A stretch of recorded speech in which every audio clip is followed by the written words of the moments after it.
Assalomu alaykum, mening ismim Azamat. Men shu 5-6 yildan beri issiqxonada Teplitsada ishlayapman. Shu paytga deyim bodring, pomidor ekdim. Shu paytgacha boshqa o'tlarni ishlatib ko'rdim. Mana bu yildan boshlab pomidor ko'chatlarimizga dunyo o'tlarini berishga qaror qildik. Pomidorimizga katta yordami tegdi. Pomidorimizga gullashiga, tuynaklashiga katta yordami tegdi.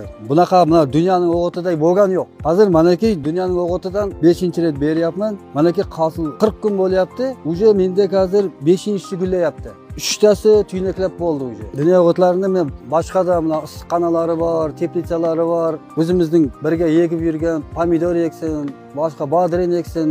Albatta boshqalarga ham maslahat beraman. Dunyo o'tlarini olib ishlatsangizlar bo'ladi. Dunyo o'tlari yaxshi. Bundan o'zi arzon, o'zi foydali. Nima yegadi shularga men maslahatim dunyo o'g'itlariga ekishiga 100% maslahat beraman.